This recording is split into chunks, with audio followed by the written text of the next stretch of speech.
అంటే పోస్టుల విషయంలో ఓకే, అరెస్ట్ చేయడం వరకు తప్పలేదు, కానీ ఈ థర్డ్ డిగ్రీ మాట ఏంటి అని నేను అనేది అసలు అంత చిత్రహింసలు పెట్టాలా? పోస్టుల విషయంలోనే అరెస్ట్ అయితే అసలు ఇంకా ప్రజాస్వామ్యం ఎందుకు మనకి?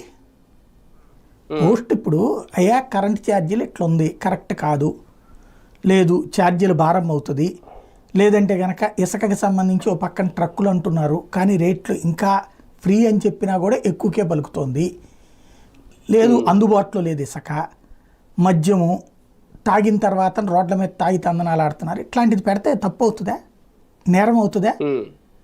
ఆ లెక్కనైతే అసలు ఇవాళ నాకు తెలిసి ఆంధ్రప్రదేశ్లో ఎవరు బయట ఉండటానికి వీల్లేదు.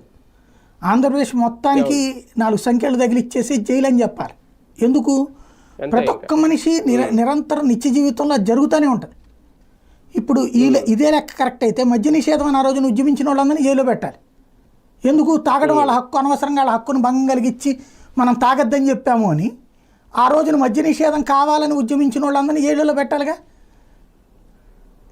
ఎందుకు? ఆ రోజున అది కరెక్ట్, ఇవాళ మద్యం తాగడం కరెక్ట్.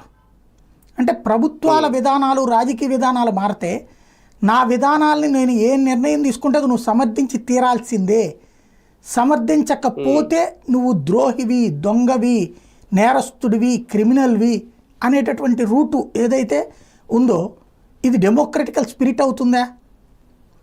తాత్కాలికమైనటువంటి